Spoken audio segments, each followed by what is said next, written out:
for the views. I'm so glad I get to be the first person to do this!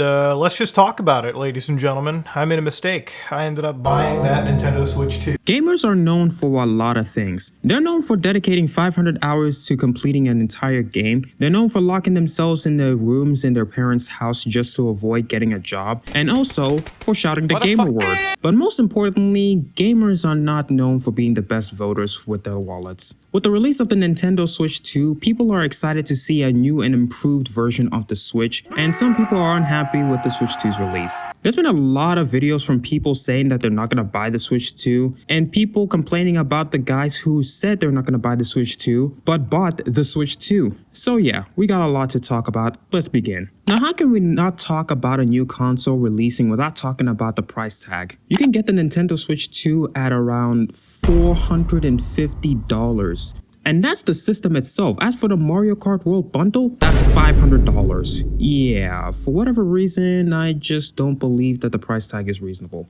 Especially when you consider the specs on the Switch 2.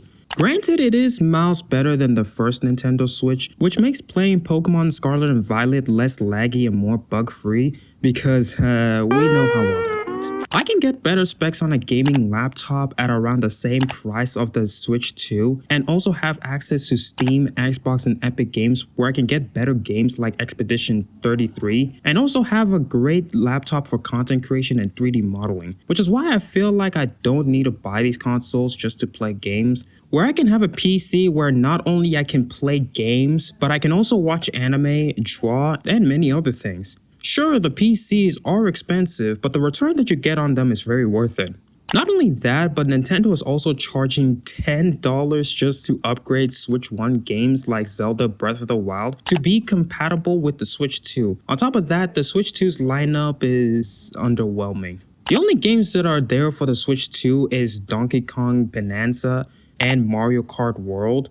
I do know that Pokemon Legends ZA is coming out for the Switch 2 later this year, but right now the Switch 2 doesn't even have a good lineup of IP. So it's gonna take a while until Nintendo releases new games for the Switch 2, which is why it makes sense to buy the Switch 2 at a later date rather than now, because the price right now to me is not worth it. Also, speaking about the price, Nintendo fans were blaming Trump's tariffs on the price hike of the Switch 2, but later it was confirmed that the Switch 2 is still going to be priced at $450. It just so happens as we're recording this, the President of the United States right now is announcing his tariffs. You and so many other executives are pulling their hair out trying to figure out how do I price my products.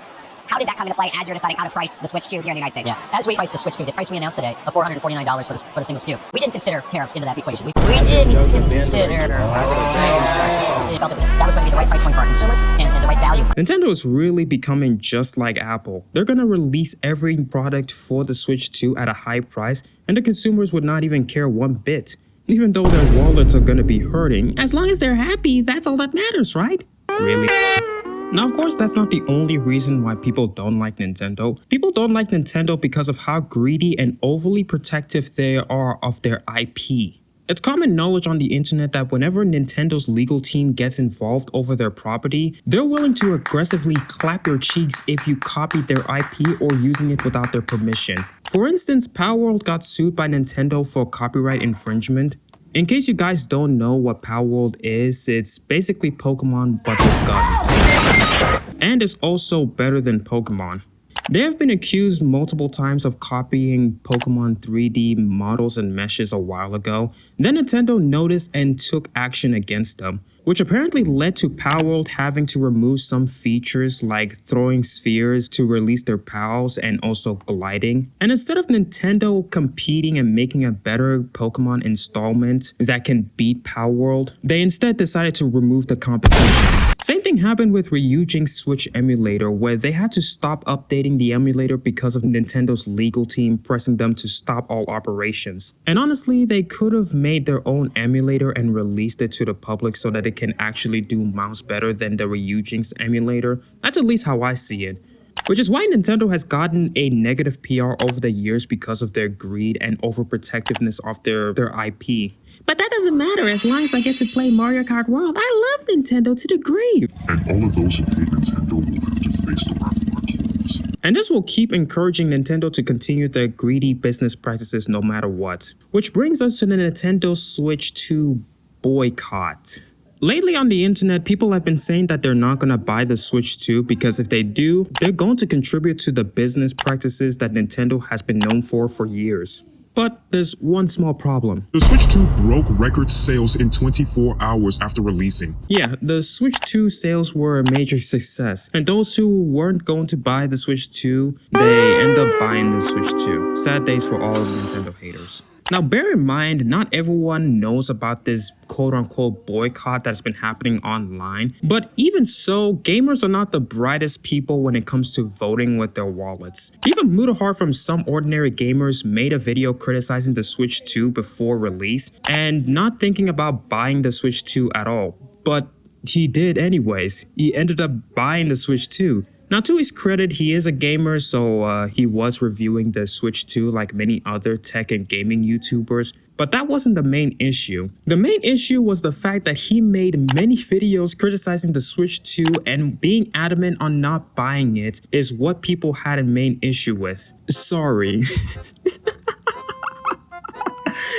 Yeah, that's the title. That's the title for his latest apology relating to the Nintendo Switch 2. Now in this video, he highlighted that FOMO had gotten into him and that he should have been a man of his word, which honestly, Mutahar, I think it's time to fill in those justifications. Sure, this whole thing does make him seem hypocritical because he was criticizing Nintendo Switch 2 and also very adamant on not buying it, but you can't deny that this whole situation is pretty dang funny. Now look, I can go on and explain what fear of missing out is, but I won't. I'm sure a lot of you guys know what it is. This is the one thing that unfortunately consumers are victims of. This is the exact same thing that happened with Call of Duty Modern Warfare 2 back in 2019, where people said that they're not gonna buy Modern Warfare 2, but they ended up doing it anyways. And the same thing is happening with Black Ops 7. I can't believe we're in Black Ops 7 right now, what the hell? Black Ops 6 lately hasn't been doing so well, and they recently announced Black Ops 7. And people have already begun to hate on it. But don't worry, I'm sure they are going to vote no with their wallets, right? And honestly, it really is up to you whether you want to buy the Switch 2 or not. It is your wallet and it's your money. It looks great, don't get me wrong, and from all the reviews I've been seeing, it looks like Nintendo has done a pretty dang good job.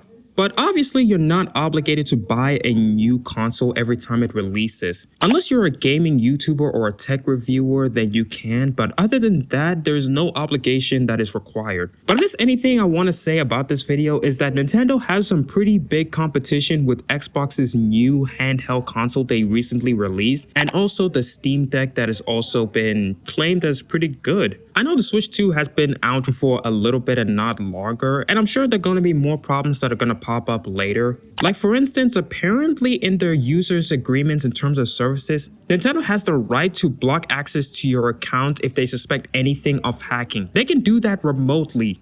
And their reasoning for this is to try and prevent hackers, which honestly does seem a whole lot more reasonable. But they're making this whole thing out as the consumers will never even own a Nintendo Switch or their accounts anyways. And honestly, Gen Z and Gen Alpha will go down as generations that they will never own anything. We start seeing with Uber Eats and we start seeing with Klarna, and now it's happening to games as well.